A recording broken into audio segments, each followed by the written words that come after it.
This is a Ferrari 456 and I am not Doug DeMuro. Hi everyone, my name is Kennan and I am the managing editor at Cars and Bids. And in today's video, I wanted to talk about the Ferrari 456. In this video, we're going to take a general look at this car, talk about where it fits into Ferrari's history, then we'll take a closer look at the nitty-gritty details of the technical specifications, and lastly, we'll take it for a drive. And with that, let's get started.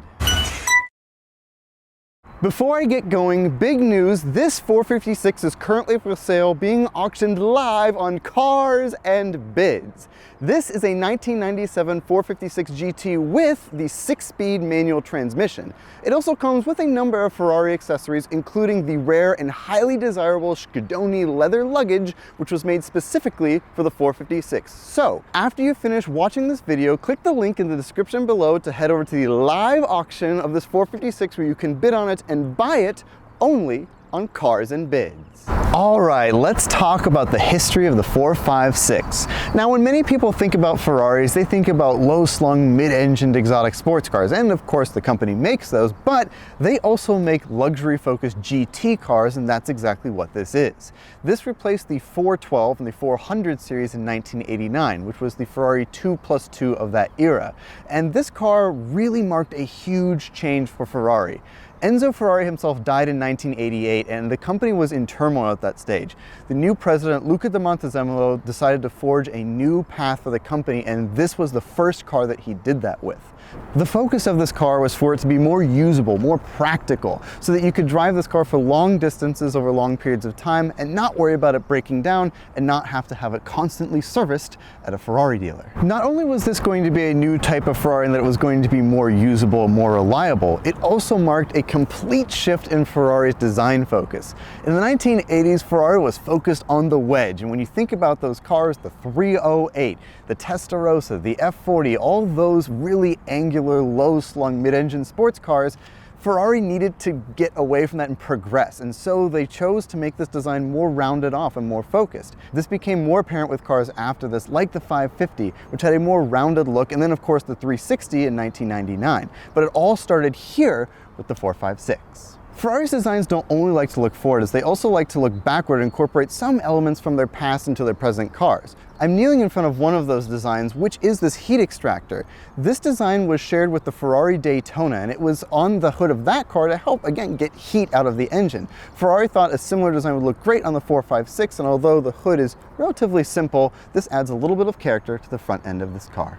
Despite this design being very forward-looking for its time, this car was still conceived in the 1990s, which means it has pop-up headlights. When you twist a stalk on the inside of the car, the headlights pop up to illuminate the road in front of you, and they give you this nice smiley-looking front end of the car, which makes it look very friendly. When you're done using the headlights, you simply twist the stalk and they fold back down to return this car to its aerodynamic look.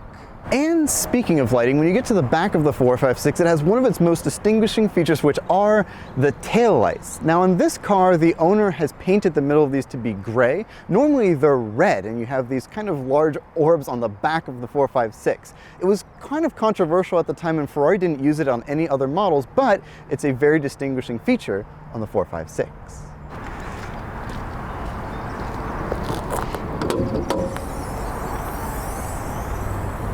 Alright, it's time to get nerdy and talk about the specifications of this car, and we begin by talking about its engine. Now, Luca di Montezemolo wanted to return to a front-engine V12 car, and that's exactly what we did here, but it got a new engine. Ferrari had previously been using iterations of the Colombo V12, which was originally developed in the 1940s. It had been improved throughout Ferrari's history, but Luca di Montezemolo wanted a new engine, and Ferrari developed this one from the ground up. It's a naturally aspirated 5.5-liter V12 that makes about 440 horsepower and 410 foot-pounds of torque. Ferrari was able to achieve this with some trick harmonic balancing, but they were also able to use an interesting firing order to get more low-end torque. Ferrari V12s at this time, and other V12s, were known for not making a ton of low-end torque, and Ferrari wanted to change this by giving this car more low-end punch so you didn't have to strangle this car to get all the power out of it. This was a car you could relax in and cross continents, and you do that by having a lot of torque. One more interesting engine-related fact is this car actually gets its name from its engine. Ferrari's done this for many decades. speeds, but what you do is you take the engine displacement, about 5.5 liters, divide it by the number of cylinders, 12, and it gets you 456. This was the last V12 Ferrari to use this naming structure. The last Ferrari to use this was the 488, and seeing as engines are getting smaller and Ferrari's using more hybrid systems, it seems like this will stand as the last V12 Ferrari to get its name from its engine.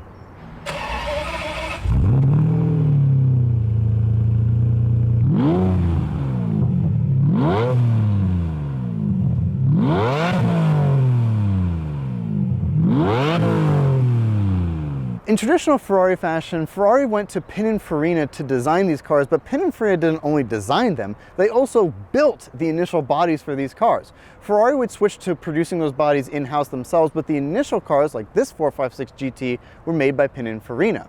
You can easily tell one that has been because it has these different Pininfarina logos located on the side of the car. On the later cars, it would say designed by Pininfarina in Italian on a silver little rectangle, but on this car with these two separated badges, you can easily tell that this car's body was built by Pininfarina. And moving into the interior, you can't ignore the 6-speed gated manual transmission in this car.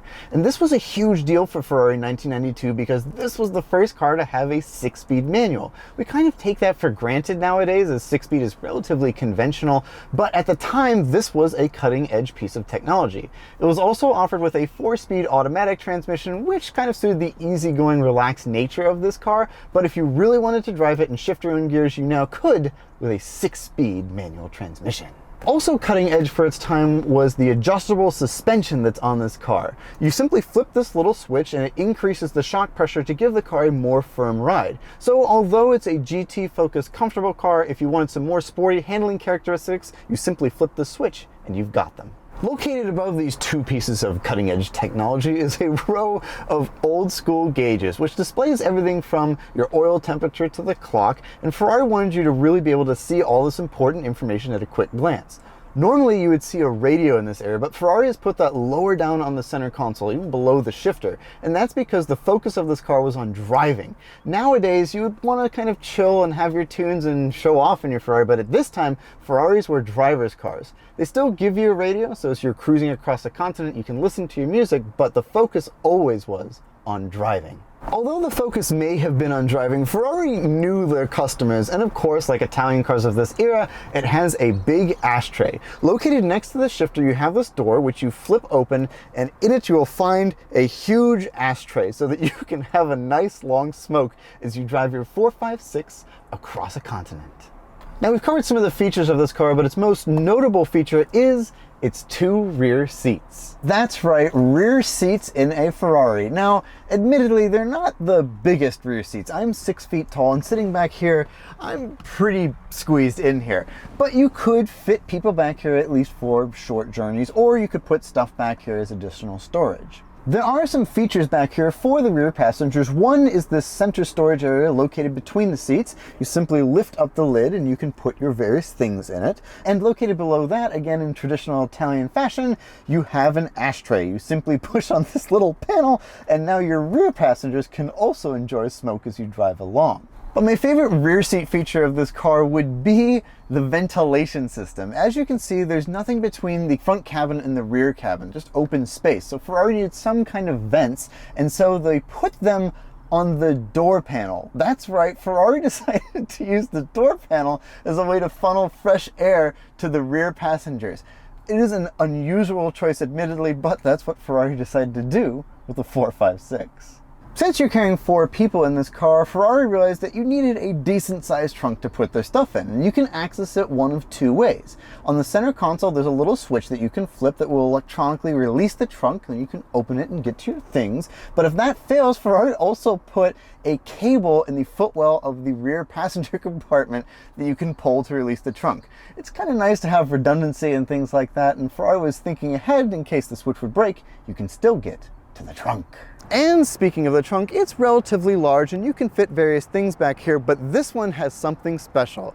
It has the Schedoni leather luggage, which was custom made for the 456. It actually says 456 emblazoned on the luggage itself, so you won't confuse it with your other Ferrari luggage in your garage.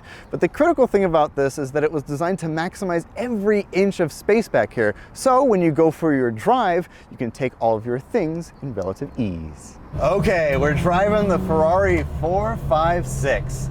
Now, I've always been a fan of these cars because I just like GT cars in general. I have a 1995 Ferrari 355, and that's a great car at delivering the Ferrari experience. But for me personally, I've always liked these big GT cars. I like the idea of a car that you can take on long road trips and just enjoy kind of in comfort and experience the torque of a big engine. And that's exactly what this car has, you know, huge 5.5 liter V12, and it just like, it delivers the low end torque, which we'll experience here in a second. Everything in this car like feels very similar to my car in a lot of ways. You know, the steering is very light and very over assisted. This is the very early days of Ferrari power assist steering, and you know, the gated manual is just the best. In my 355, you know, I often felt like maybe that was like kind of overrated, but it's really not. This car, the gated manual really makes a big difference.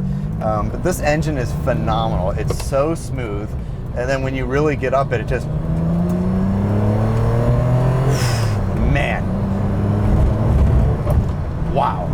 Yeah, it delivers the Ferrari. It delivers the Ferrari experience. That is really impressive, and just being able to do that with a manual transmission, it's so cool. The low end torque thing about this car is really important. V12s, like up until this stage, were kind of peaky and you really had to string them out, and that's just not what this engine is about in this car. This car is all about the experience of being able to just kind of lope along in relative luxury, which is a side of Ferrari that doesn't really get enough praise, I don't think, and this car just does it. It's also like this mix of analog and this really transitional car. The gauges are really simple and beautiful, and you can see everything really clearly. Both the gauges that are in front of you and this row that's kind of above the radio, which is just odd. It's really impressive the way this thing delivers the torque. I'm gonna do that again, that was so much fun. But okay, here we go. Oh. Mamma mia. Yeah, that is really great. And I think that's what I miss. Like my 355, the experience of that car is all top end. That's where it's really fun and enjoyable to drive, and that's like what you want out of that car. With this one, it's definitely more, it's just punch. You have the power, it's on tap, and you can just use it instantly. But then when you really want to back the car off and you go into 5th gear or 6th gear, it just kind of hums along and you just kind of ride down the road effortlessly.